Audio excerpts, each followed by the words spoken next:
প্রিয় গোপালগঞ্জের ভাই এবং বোনেরা, জুলাই জঙ্গিরা কিন্তু মুখে বলে নাই ওরা গোপালগঞ্জ যাবে কি যাবে না, তালিকায় নাম রাখে নাই।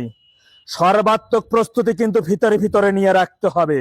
সেই সাথে দক্ষিণ অঞ্চলের যতগুলো জেলা আছেন, খুলনা এবং বরিশাল বিভাগে যে সকল ভাই এবং বোনেরা রয়েছেন, রাজপথে থাকা সক্রিয় নেতাকর্মীরা রয়েছেন, জনগণকে সাথে নিয়ে আপনাদের সর্বাত্মক প্রস্তুতি নিয়ে রাখতে হবে।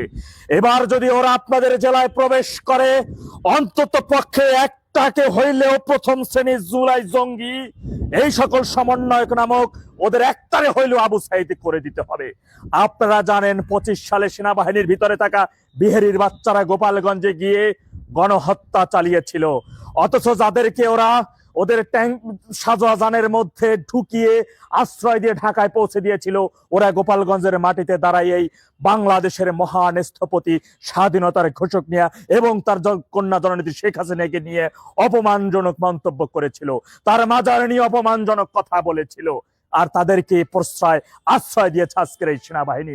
মনে রাখবেন, সেনাবাহিনীর সদস্য দেখলেই স্বাধীনতার প্রতীক হিসেবে ধরে নেওয়া যাবে না। সেনাবাহিনীর সদস্য দেখলেই বাংলাদেশের সার্বভৌমত্বের প্রতীক হিসেবে ধরে নেওয়া যাবে না। এই সেনা প্রধান নিজেই একটা বিহারীর বাচ্চা, এই রাজাকারের বাচ্চা। রাজাকারটা যতদিন পর্যন্ত সেনাবাহিনীর মধ্যে আছে, আরো অনেক সেনাবাহিনী ওর মতো রাজাকারের বাচ্চা আছে। যে সেনাবাহিনী, যে সরকার গু আজমের মতন কুখ্যাত দেশ বিরোধী স্বাধীনতা বিরোধীর বাচ্চাকে দুইটা পুরস্কারে ভূষিত করে, তাকে জেনারেল পদোন্নতি নিয়ে 1 কোটি টাকা দেয়, আর সুযোগ সুবিধাগুলো তাকে দিয়ে দেওয়া হয়, এই সেনাবাহিনীকে তাদেরকে বলতে চাই, এই টাকা কি ওদের বাপদাদার জমিদারি টাকা না, এটা জনগণের ভ্যাট ট্যাক্সের টাকা। এর বিচার একদিন হবে জনতার কাঠগড়ায়। আপনাদের কিন্তু সর্বাত্মক প্রস্তুতি নিয়ে রাখতে হবে।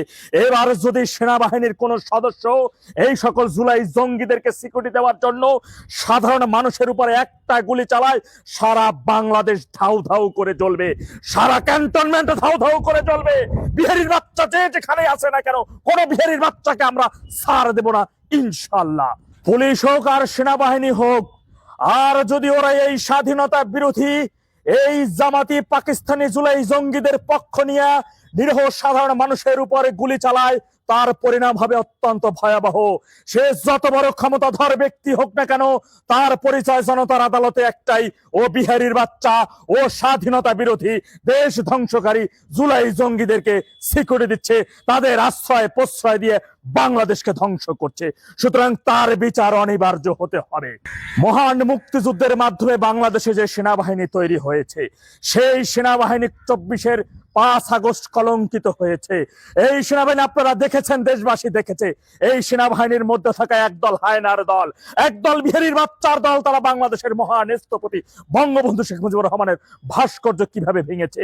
আপনারা দেখেছেন জননেত্রী শেখ হাসিনার ছবি কিভাবে অসম্মান ভাবে তাদেরকে দেয়াল থেকে ফেলে ভেঙেছে, পারিয়েছে, আপনারা এই দেশবাসী দেখেছেন। সুতরাং সেনাবাহিনীর পোশাক দেখলেই আর কখনো স্বাধীনতার প্রতীক হিসেবে ধরে নেওয়া যাবে না। আগে তার বিষয় জাস্টিফাই করতে হবে, ও বিহারীর বাচ্চা, ও আসলে কি স্বাধীনতার পক্ষে, ও আসলে কি বাংলাদেশের সন্তান, নাকি পাকিস্তানি বিহারীর বাচ্চা, নাকি জিন্নাহর বীর্যে জন্ম নেওয়া, জিন্নাহর সেনাদের বীর্যে জন্ম নেওয়া বাচ্চা আজকে সেনাবাহিনীতে পরিণত হয়েছে, সেনা সদস্যতে পরিণত হয়েছে। তার বিষয়ে সর্বাত্মক সোচ্চার থাকতে হবে। ক্যান্টনমেন্টে বাংলাদেশ পন্থী যারা রয়েছে, বাংলাদেশকে যারা ধারণ করে, সার্বভৌমত্বকে যারা ধারণ করে, ওই পবিত্র ইউনিফর্ম গায়ে ধারণের আগে পবিত্র কোরআন ছুঁয়ে যারা শপথ নিয়ে সেই শপথকে অক্ষুণ্ণ রেখে বাংলাদেশের পক্ষে, সার্বভৌমত্বের পক্ষে যারা কাজ করতেছে, তারাই ওই ক্যান্টনমেন্টে থাকবে। কোন বিহারীর বাচ্চা সেনাবাহিনীর মধ্যে থাকতে পারবে না।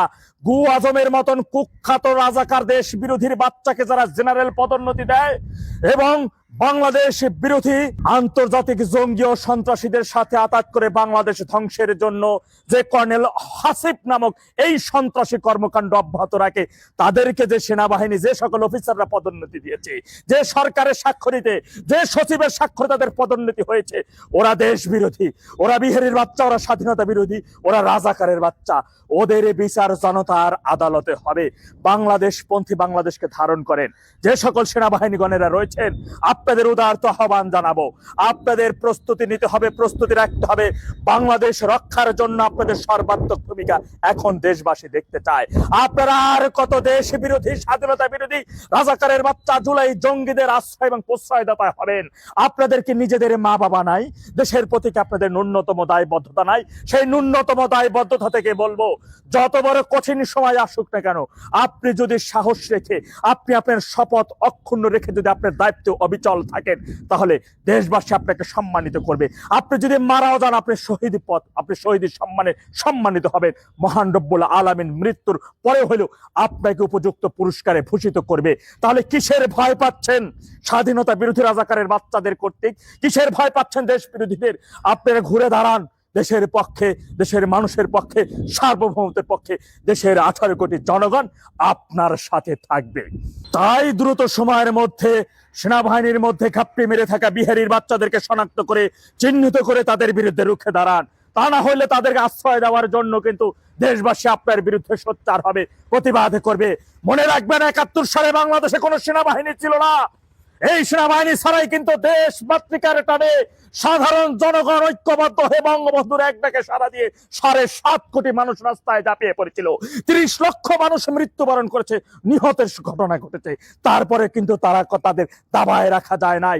ওই পাক সেনাদের জল কামান, উন্নত মানের অস্ত্র সমরাস্ত্রের সামনে দাঁড়িয়ে বুক চেতিয়ে যুদ্ধ করে বাংলাদেশ স্বাধীন করেছে আমাদের পূর্বপুরুষেরা। সুতরাং সেই দেশের জন্য, সার্বভৌমত্ব রক্ষার জন্য, পুনরুদ্ধারের জন্য আমরাও জীবন বাজি রেখে লড়াইতে নেমেছি। কেউ আমাদের দাবায় রাখতে পারবে না। ভাইরা আমার, দক্ষিণ অঞ্চলের ভাই সহ সারা দেশবাসী যারা রয়েছেন, এবারের সংগ্রাম হতে হবে শুধু মিছিল করে সীমাবদ্ধতার মধ্যে থাকবে না, গেরিলা কায়দায় মোকাবেলা করতে হবে। আবু সাইদ করে দিতে হবে সব জুলাই জঙ্গি, স্বাধীনতা বিরোধী রাজাকারের বাচ্চা, জুলাই সন্ত্রাসীদের। যে সকল সন্ত্রাসীরা এবং যে সকল রাজনৈতিক দলেরা ওদেরকে প্রশ্রয় দিবে, ওরাও সন্ত্রাসী হিসেবে পরিণত হবে। সুতরাং এখন থেকে মিশন শুরু করবেন আবু সাইদের মিশন। এখন থেকে মিশন হবে জঙ্গি সাহুয়া হাদি মিশন, এর বাইরে অন্য কোনো মিশন না। যে সকল দাবি আদায়ের জন্য আমরা রাজপথে মিছিল করছি, সংগ্রাম করে যাচ্ছি, সেই দাবি আদায় যত সময় পর্যন্ত না হবে, যত সময় পর্যন্ত দেশের 20 কোটি মানুষের মুক্তি না হবে, যত সময় পর্যন্ত স্বাধীনতা সার্বভৌমত্ব পুনরুদ্ধার না হবে, যত সময় পর্যন্ত একটা জুলাই জঙ্গি স্বাধীনতা বিরোধী রাজাকারের বাচ্চার সর্বশেষ শাবক বেঁচে থাকবে, তত সময় পর্যন্ত আন্দোলন অব্যাহত থাকবে। চোখে পানি নয়, আগুন থাকতে হবে। দুর্বার ভাবে মহাপ্রলয় ঘটানোর উদ্দেশ্যে আমাদের সামনের দিকে এগিয়ে চলতে হবে। কেউ আমাদের দাবায় রাখতে পারবে না, ইনশাআল্লাহ। জয় বাংলা, জয় বঙ্গবন্ধু, বাংলাদেশ চিরজীবী হোক।